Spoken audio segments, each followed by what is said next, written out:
if we look at the fact that disclosure has already happened, it's a matter of just the ability of, I think it's not only the governments, I think it's the people also that are not willing to accept this reality. And it's a shame. I think it would be darned exciting to become a cosmic culture, to know that we have people out there that could be, our cosmic brothers and sisters. And the only people that are even calling them brothers and sisters, ironically, is the Vatican. Because the Vatican, in its disclosure statement of both last year and this year, are saying that the ETs are our brothers and sisters. And I do not think they're talking about the little grays. I think they're talking about whoever's out there that I am absolutely convinced probably looks like us and has civilization and culture. Now, of course, you're from Italy originally, Right. spent a lot of time in Italy before coming here to America. Do you think the Vatican may have had knowledge of the Friendship Project that allegedly took place off the coast of Italy? Yeah, the Amicizia case from the book Mass Contacts, I wish everybody would read that. That was a real case, 1956 and 1973, where very, very human-like, very tall, 10-foot tall aliens lived on the Pescara coast. Of course, because in the book that Stefano Brescia put out, there's a picture of the cardinal, actual photograph. And you can't put a picture of military men, cardinals, policemen, unless you have the permission of the families.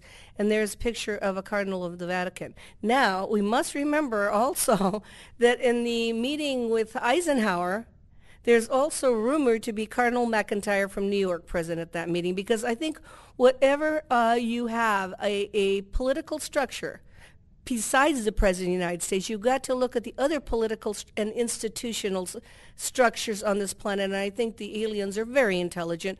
They want present some people that represent a powerful structure like the Catholic Church or like the Vatican.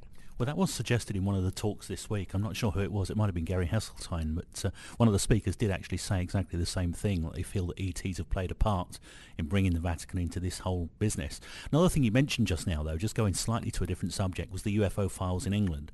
Now, of course, we know that this is the last release, and they say they're now shutting down the office because they don't pose any threat to our airspace. Now, this is the same government who released shoot-down orders against Milton Torres.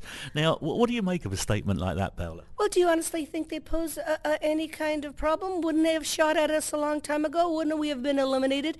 And when the French did all that testing of the H-bomb in the Bikini Atoll, when they had the flyers of the UFOs, if they didn't kill us then, and if they didn't kill us when we created the atom bomb, and they didn't kill us when we've done atrocities all over the world, they pose no threat. However, that doesn't mean it doesn't pose a danger to air travel, because they may not pose a threat to destruction of the planet, but there's certainly a problem when Jean-Charles Duboc of the Cometa report, an airline pilot with Air France, sees a huge UFO and he's flying a commercial flight. Only one of the stories of commercial pilots who have encountered UFOs in the air. That is not a threat to national security to me, but that certainly is a threat to air traffic. And any kind of collision, any kind of, I don't think the pilots are briefed. When you fly from here to there, you might see a UFO and this is what you do. I don't think that's being done with our commercial airline pilots. Now, the military airline pilots, and I've talked to several at this conference, already have been briefed on this, so they know what to do. But the poor commercial pilots, you cannot program a UFO sighting. It will be there whether you like it or not. And I don't understand why we can't use that argument. We should talk to England about this.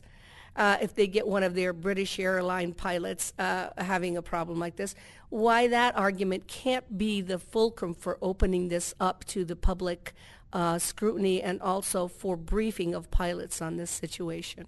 Absolutely agree with you 100%. Now, we're still in a relative minority at the moment as ufologists, and as I arrived at the hotel here, somebody said to me, "Oh, are you one of those nutters at the UFO conference?" And I said, "Are you one of those nutters who've come here to lose your life savings?" You said that? Yeah. I love it. It's You've got to have a laugh with them. But, we are still a minority, not the majority. What do you think would actually happen if all of a sudden a massive flying saucer is seen by the world over something like the White House or the Vatican? What do you think the actual main population would do? Well, you know what happened at O'Hare Airport in 2007 over the United Airlines terminal, They picked United Airlines. And not only were the people at that gate 32, did they see this craft, all the people on the ground, the baggage handlers and everything. What's even more ironic are the pilots that are landing at this time are taking out their cameras, taking pictures of this thing. It was not reported on CNN or any major media until January 2008. So they kept it secret for 2 months until, thank God, because I have to praise them, a reporter with the Chicago Tribune wrote the story. Thank God for some responsible media. When this particular reporter wrote the story, then CNN had to cover it. Then the FA, the people had to go to the United people and say, did this really happen? Is it the FAA, the federal? Yeah, they had to do an investigation, and this brought it out. Thank God for that reporter, because everybody saw it. Everybody had an interaction with it at that particular corner of O'Hare. It's been studied now. They've even gotten the air traffic controllers and the radar reports. What more do you want than that? Nothing ever happened out of that. There's no pleasing me, Paola. You should know that. It's like we did it. CNN covered it. It did happen. If the people don't demand that we have disclosure, then what can we do? We did everything, including the media did their job. I mean, any bigger than CNN? They talked to people that were there, and this craft, and it didn't present any problem with national security, and so England is right there. I think and I don't think it was on vacation. O'Hare is not the place I would go to vacation. No, I wouldn't choose that. No, I wouldn't choose Chicago necessarily in November. But what that craft was doing, I think, was sending us a message that we can appear anytime we want. We can sit here and you're going to have to explain it. And you decide, people, human beings, what you want to do with this. And it didn't hurt anybody, but it did underline its presence.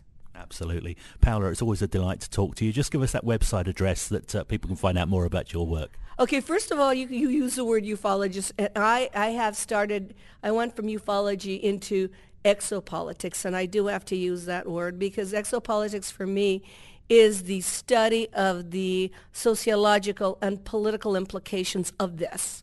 And my website is www.PaolaHarris.com, and it's in 5 languages. And I'm just trying to do my best to get the proper information out there. Always a delight. Okay. Speak to you again soon. Thank you. I'll go down and spend some money now. So.